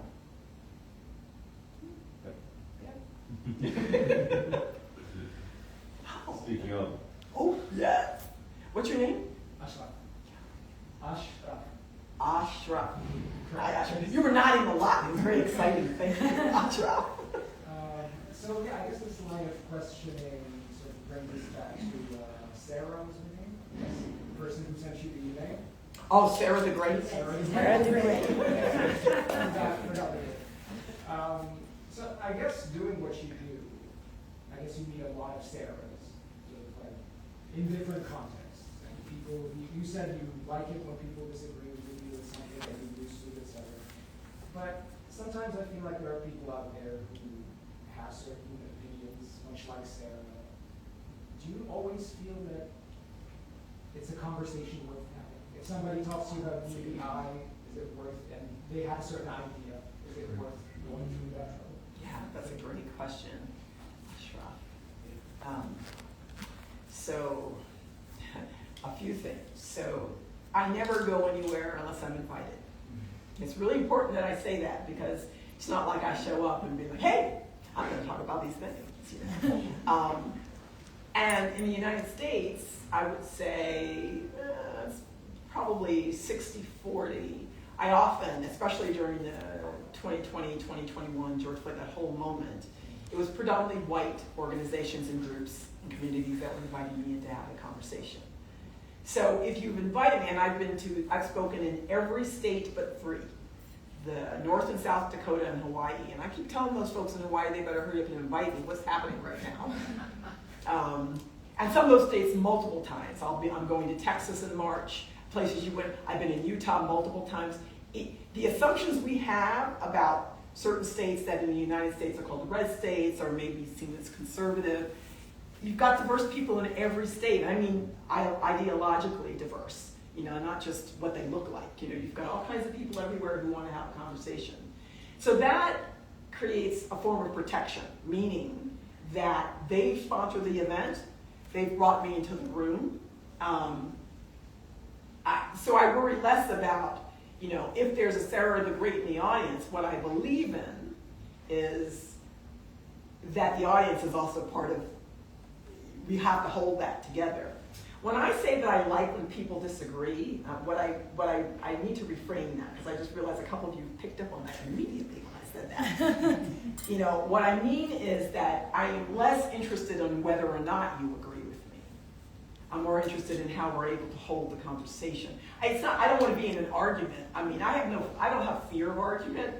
I just don't find, or if we were to get in an argument, that it would be very useful for either one of us.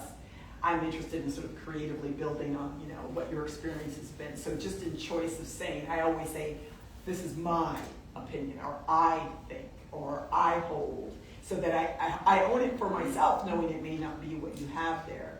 So part of it, when I do get in a situation and that there is a Sarah the Great or someone like that person in the room, and I've had people say things,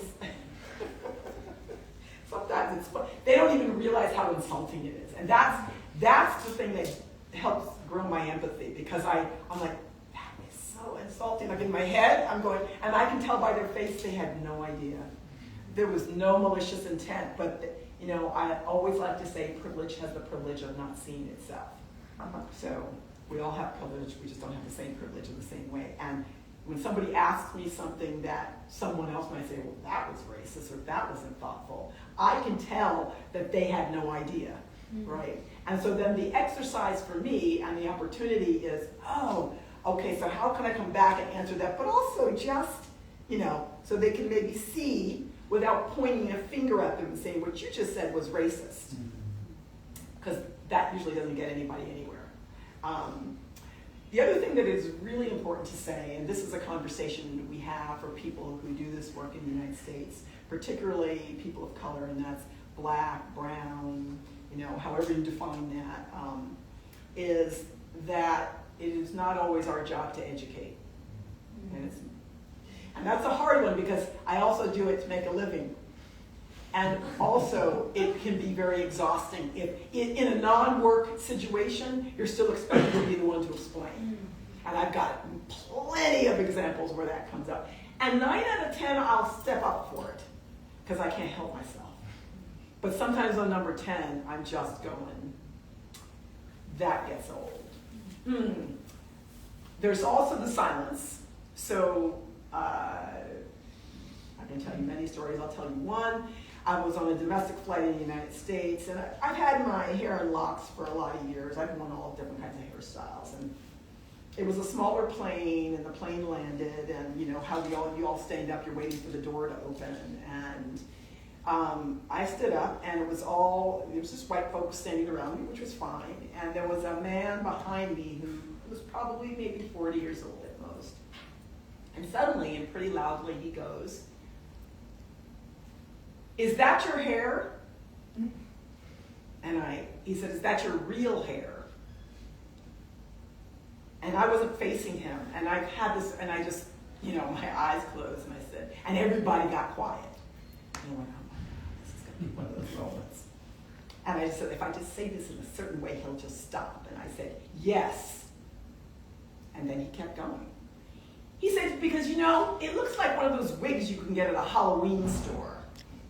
Yeah, he went all the way there. I didn't say anything, but but neither did anybody else. And that actually hurt more than his words. Nobody else said anything. And I was tired. I said, I'm tired because more often than not, I've stopped and had to have a conversation. People who want to touch me, touch my hair, tell me about black people. And sometimes I will, be like, okay. Oh, and you think I'm joking, but the thing is I'm not joking at all about that. And I try to go back to my kindness and empathy, and think, I guess they don't know, but it's not always my job.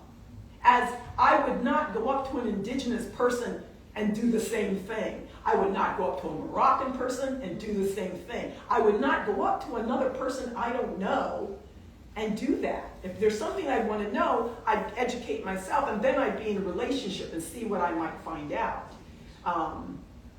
And that's the harder part, right? I have never had in public someone like Sarah the Great stand up and say those things. And I think it's because when you're sitting in if there's a room, whether it's this many people, whether it's 300 people, whether it's 2 people, it's a little bit harder. But I've had people say some things that they don't even realize was how that landed. Is that not just education? Why do you, I get also some bad remarks, but I'm not saying immediately, because I might is that. Yes. I have a problem with that. So why is it always a It's black not and white always. story? Why is it not education? Because, and Eric, this is just my experience as someone who is not white in a country that let me have this moment. Sure. Let me have it, Eric, thank you very much.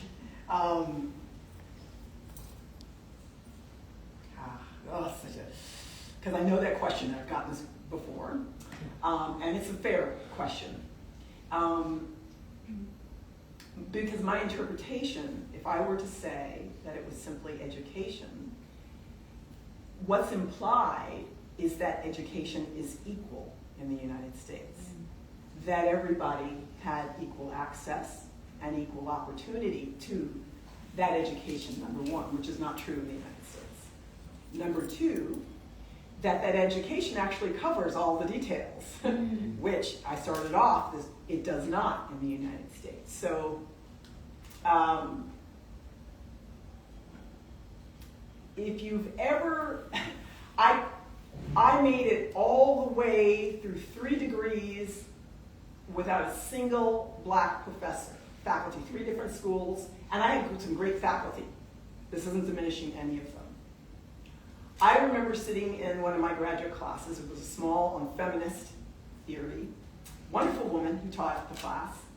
There were about 10 or 12 of us, and I said, we're going to do feminist theory. This is great. I'm looking at particularly American feminists, and there's quite a number that you can pull from, white, black, Asian. I looked at the syllabus. There was one black feminist on there, which is a really hard thing to do in an American graduate class when you've got Bell Hooks, Patricia Hill Collins, Angela Davis. You don't have one, right? And I sat there because I'm the only black person. Nobody else noticed it because privilege has the privilege of not seeing it. It's not that they didn't care. It's not that they weren't smart. But it doesn't occur to them because they see themselves represented on the paper. I don't see myself represented on the paper. I raised my hand and very respectfully, because I was scared, and said to her, really interesting list, but I noticed that there were no black feminist theorists on here. And the teacher, she went, oh my God, you're right. Why don't you figure out who should be on the list and add them? So, 2 things happened there. 1, she opened up immediately to saying, oh my gosh, she made a mistake. And 2, she made it my responsibility to fix it. And she was the faculty member, right? I did because I didn't know what else to do, right, as the student. So I did. There are power dynamics involved. It's not simply about education. It's never been simply about education because education has been uneven, and that's me being really light about it. It's been uneven. The recognition that I still have opportunities. I I only say Dr. Finney sometimes. I like to be Carolyn, I like to be like this and talking to people, but it depends on the context. That I have to make sure, especially if it's predominantly male and it's predominantly white, that it's said at least once, because I have been disrespected and I've watched other women be disrespected over and over again, right? It's not just about education. It is also about cultural experience. It's also about power. And it doesn't make any of those people who do that bad. I'm not saying that they are bad, but this is the way, at least in the United States, that privilege operates. I started off by telling you the story, how the conservation organization just erased my parents' 50 years of laboring and caring for that land. The woman, when she found out, it was a white woman who was the president of that organization, when she realized what had happened, and there's a longer story because there was a HBO documentary made, and there's a longer story in there. She apologized to me, and I knew that she never had to think about it. Right, and she went, oh, and she goes, we need to redress that, and that's the beautiful thing. But she didn't have to think about it. The system never asked her to think about it. It doesn't make her bad, but when the systems are set up to recognize someone who looks like you more than it is set up to recognize someone who looks like me, then it becomes more than about education. Doesn't make you bad, doesn't make me bad. It just means it becomes more than about education. I could keep going, but it's on roll now. I just want to add one Okay. thing. Okay. Yes. My grandfather created a whole wood in Rotterdam. A whole wood forest. Ah, yes. Okay? The only forest in Rotterdam he created. Yes, fantastic.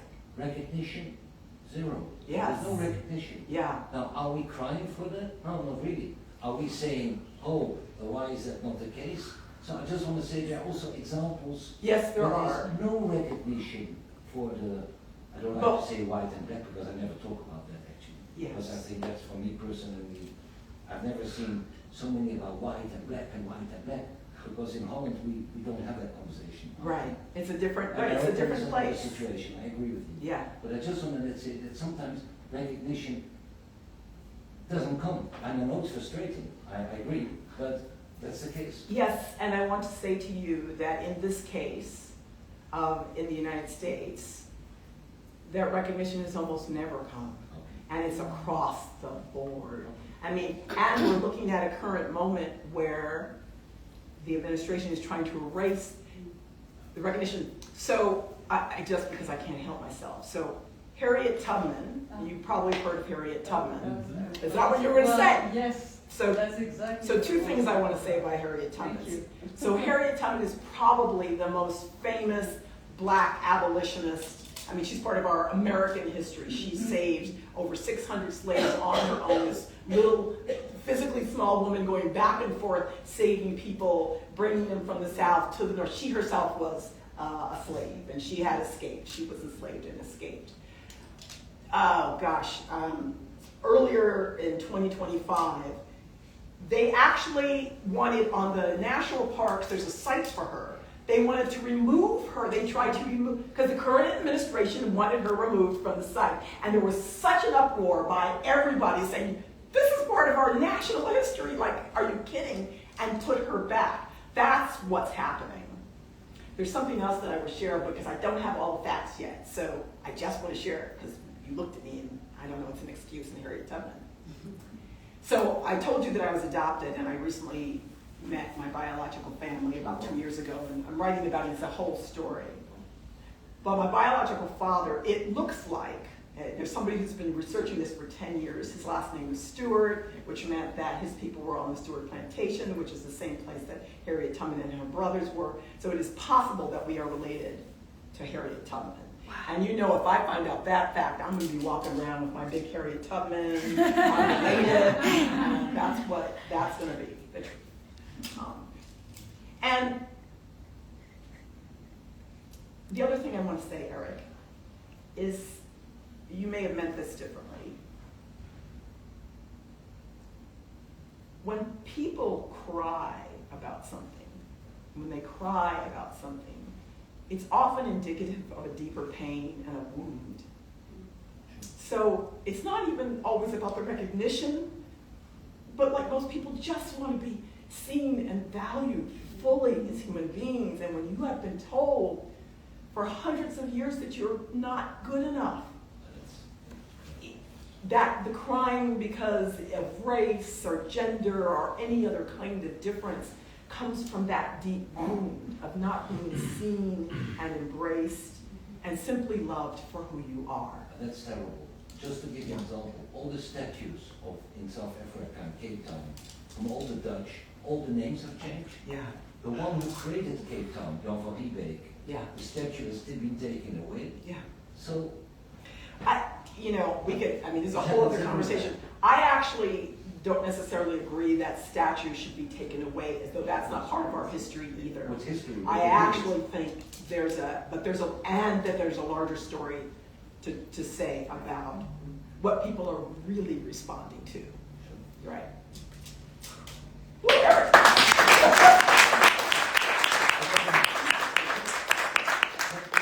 Thank you, because now I understand completely your full story. Okay. So, You're welcome. Thank you. Good.